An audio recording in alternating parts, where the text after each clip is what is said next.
Dear students, आज का topic हम लोगों का है आग गर्म क्यों होती है। आग गर्म क्यों होती है? जितने भी कम्बस्टेबल सब्सटेंस होते हैं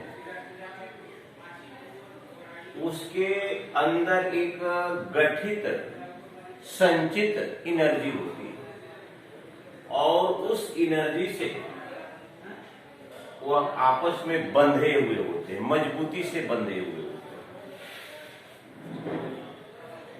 चाहे वह कोई भी कम्बस्टेबल सब्सटेंस हो, वह एक विशेष प्रकार के आबंध से बंधे हुए होते हैं और जब उसको हम लोग कम्बस्टेबल्स को जब हम लोग जलाते हैं तो पुराने आबंध टूटते हैं और नए आबंध बनते हैं। तो आपको यह पता है कि जितना भी सेचुरेटेड हाइड्रोकार्बन है, जितना भी सेचुरेटेड हाइड्रोकार्बन्स हैं, यह भी एक प्रकार का कम्बस्टेबल सब्सटेंस हुआ। लेकिन यह सदा के लिए ध्यान रखेंगे कि एल्केन सेचुरेटेड हाइड्रोकार्बन हमेशा जलकर कार्बन डाइऑक्साइड और जल और अपार मात्रा में ऊष्मा प्रोड्यूस करता है। यह एक्सोथर्मिक रिएक्शन है, यह ऊष्माक्षेपी अभिक्रिया है। मेथेन को जब हम लोग ऑक्सीजन की उपलब्धि में जलाते हैं तो कार्बन डाइऑक्साइड तो फॉर्म करता ही है और जल के साथ साथ अपार मात्रा में ऊष्मा प्रोड्यूस करता है। जितना भी सेचुरेटेड हाइड्रोकार्बन, ये सदा के लिए ख्याल रखेंगे। कल परीक्षा में देता है कि मेथेन के दो रासायनिक गुणों की चर्चा करें तो नंबर 1, मेथेन ऑक्सीजन से संयोग करके कार्बन डाइऑक्साइड जल और अपार मात्रा में ऊष्मा। दूसरा, यह प्रतिस्थापन अभिक्रिया करता है। जितना भी सेचुरेटेड हाइड्रोकार्बन है, संतृप्त हाइड्रोकार्बन से वह प्रतिस्थापन अभिक्रिया ही करते हैं। तो हमारा जो आज का जो टॉपिक्स है, हम लोगों को विशेष रूप से यह एक्सप्लेनेशन करना है कि आग गर्म क्यों होती है। तो सबसे पहले देखिए इसका मेथेन का देखिए स्ट्रक्चर फॉर्मूला। 1 कार्बन और 4 हाइड्रोजन, एक एक इलेक्ट्रॉन का, चूंकि कार्बन के आउटर मोस्ट में 4 इलेक्ट्रॉन है और चारों इलेक्ट्रॉन 4 हाइड्रोजन परमाणु से एक एक करके साझा करते हैं। तो देखिए तो यहाँ पर कितना हाइड्रोजन है, कितना एटम्स है, 1 2 3 4 1 5। 5 में 1 घटा दीजिए, 5 में अगर आप 1 घटा देते हैं तो 4, ये 4 हो गया किसका संख्या, नंबर ऑफ कोवैलेंट सहसंयोजक आबंधों की संख्या इसमें कितनी है। सहसंयोजक आबंधों की संख्या इसमें कितनी है, तो एटम्स को पहले हम गिन लेंगे कितने एटम्स है। 1 2 3 4 5, 5 में घटा दिया आपका 4 हुआ। अगर आप ऑक्सीजन का बात करते हैं तो ऑक्सीजन एक क्रियाशील एलिमेंट्स है, एक क्रियाशील अधातु है।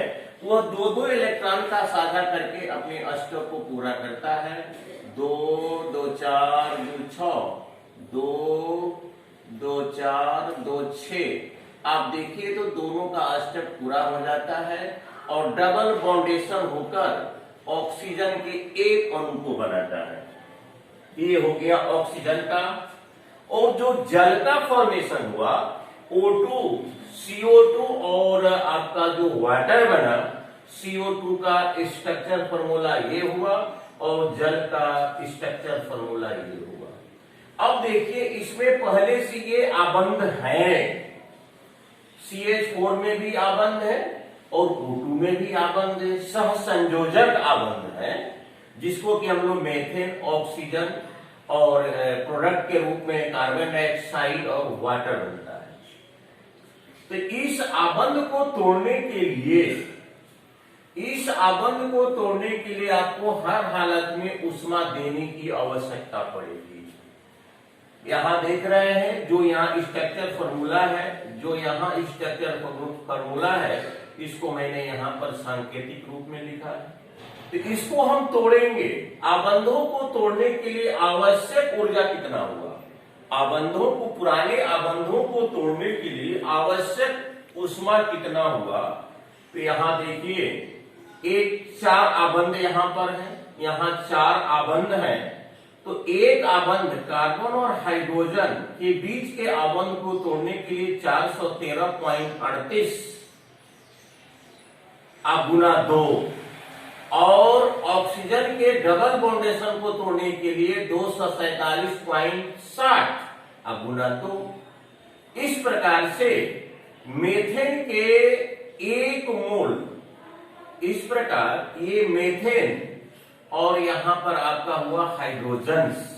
कहने का मतलब है कि मेथेन का 1 मोल और हाइड्रोजन का, ऑक्सीजन का 1 मोल O2, इसको तोड़ने के लिए ऑक्सीजन का यहां पर कितना मोल हुआ? 1 मोल, और 2O2 ऑक्सीजन का आपका 2 मोल। इसको तोड़ने के लिए कितनी ऊर्जा की आवश्यकता पड़ी? 2148.9999 किलो जूल प्रति मोल। अब इसको जलाने के बाद क्या बना भाई? इसको जलाने के बाद बना कार्बन डाइऑक्साइड, जल और हीट। तो भाई हीट का फॉर्मेशन कैसे हम लोग फीलिंग करते हैं, गर्माहट कैसे फीलिंग करते हैं? तो देखिए, नए आबंध बनते समय कार्बन डाइऑक्साइड, वाटर बनते समय कितने ऊर्जा का प्रोड्यूसन होता है? देखिए, प्रोडक्शन होता है 1851.00 किलो जूल प्रति मोल। तो पुराने आबंध को तोड़ने के लिए इतना ऊष्मा चाहिए, और जो नया आबंध फॉर्मेट हुआ, जो नया आबंध हमारा बनकर तैयार हुआ, कार्बन डाइऑक्साइड और जल का जो फॉर्म देख रहे हैं, एक नए सिरे से, इनके परमाणु नए सिरे से क्या होते हैं? व्यवस्थित होते हैं। कोई नया एटम से नहीं बनता है, पुराने एटम ही नए सिरे से एडजस्ट करते हैं। आप देखे होंगे, अगर इसको बैलेंस आप करते हैं तो देखिए, कार्बन 1, हाइड्रोजन 4, ऑक्सीजन 4, नया सब्सटेंस बनता है, नया एटम्स नहीं बनते हैं। नया एटम्स, ये कभी भी भूलकर नहीं समझें कि नया एटम बनता है, नहीं, नया सब्सटेंस बनेगा लेकिन नया एटम नहीं बनता है। पुराने एटम नए सिरे से प्रोडक्ट में अरेंजमेंट होते हैं। तो जैसे मान लिया जाए कि मेथेन क्या है? एक कम्बस्टेबल सब्सटेंस है, ऑक्सीजन जो है सपोर्टर ऑफ कंब्यूशन है। तो देखिए, यह दोनों का प्रॉपर्टी क्या है? जब यह बनकर तैयार हुआ तो नॉन सपोर्टर ऑफ कंब्यूशन और जल में आग को बुझाने में सहयोग करता है। देखिए तो कितना प्रॉपर्टी में अंतर आ गया। एटम वही, केवल एटम नए सिरे से एडजस्ट हुए, केवल एटम नए सिरे से एडजस्ट हुए तो कार्बन डाइऑक्साइड वाटर बना, और हमारा रिएक्टेंट में जो है अभिकारक के रूप में मेथेन और ऑक्सीजन। जब मैंने इसकी कल्पना करते हैं तो मेथेन का प्रॉपर्टी देखिए, यह ज्वलनशील पदार्थ है, ऑक्सीजन दहन के पोषक में सहयोग करता है, और कार्बन डाइऑक्साइड जो जल बनकर तैयार होता है, कार्बन डाइऑक्साइड आग को बुझाने में, और जल भी आग को बुझाने में सहयोग करता है।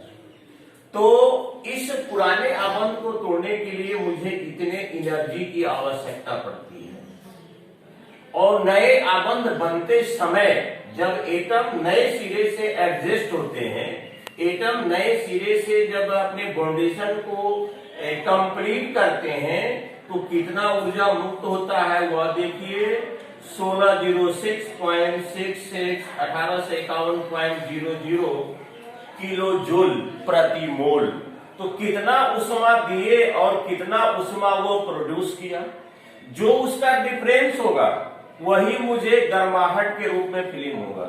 अगर डिफरेंस नहीं होगा तो गर्माहट के रूप में फीलिंग नहीं होगा। थोड़ा सा डिफरेंस होगा, थोड़ी सी गर्माहट फीलिंग होगी, ज्यादा डिफरेंस होगा, ज्यादा गर्माहट फीलिंग होगा। तो अब देखिए, उत्पन्न अतिरिक्त ऊर्जा, मुक्त उष्मा इतना हुआ और मैंने पुराने आबंध को तोड़ने के लिए, गठित आबंध को तोड़ने के लिए कितना ऊर्जा मैंने दिया, तो कितना का डिफरेंस हुआ 1308.76 किलो जूल। इसलिए ऊष्मा मुक्त होने के कारण ही आग गर्म होती है, ऊष्मा मुक्त होने के कारण ही आग गर्म होती है। तो किसी भी सब्सटेंस को जलाने में होता है क्या, उसके पुराने आबंध टूटते हैं। अब पुराने आबंध को तोड़ने के लिए बाहर से ऊष्मा देने की आवश्यकता पड़ती है, और जब बाहर से ऊष्मा देते हैं तो वह टूटकर एक पुनः नया बॉन्डेशन करता है, नया सब्सटेंस बनाता है, एटम तो वही रह जाता है, एटम नए सिरे से एडजस्ट होता है। तो नए सिरे से एडजस्ट होने के सिलसिले में भी अपार मात्रा में ऊर्जा मुक्त होती है। अब देखते हैं कि कितना मैंने दिया, वह कितना जनरेट किया, दोनों का डिफरेंस क्या होता है। जो दोनों का डिफरेंस होता है उसी को हम लोग आग के रूप में फीलिंग करते हैं, आग के रूप में अनुभव करते हैं। तो यह ध्यान रखेंगे, जितना भी सैचुरेटेड हाइड्रोकार्बन है वह कार्बन डाइऑक्साइड और जल ही बनाता है। ये आपके बोर्ड परीक्षा में इसका structure formula ethane methane alcohol group का त्रिकोण, कोई भी ग्रुप हो, किसी भी कंपाउंड के बारे में स्ट्रक्चर फॉर्मूला आपको लिखने के लिए दे देगा। लेकिन खासकर अगर सैचुरेटेड देता है तो ध्यान रखेंगे वो सिंगल बॉन्डेशन हर जगह होगा कार्बन और हाइड्रोजन के बीच में, और इसका जो प्रोडक्ट होगा ऑक्सीजन की उपस्थिति में जलाने पर तो कार्बन डाइऑक्साइड और जल ही बनेगा। डियर स्टूडेंट्स, आप लोगों ने शायद ये समझ गए होंगे कि आग गर्म क्यों होती है। चलिए आप इसे निश्चित रूप से विजिट करेंगे और फिर नेक्स्ट डे फिर इसी चैप्टर में पुनः आगे की तरफ बढ़ेंगे। Thank you very much.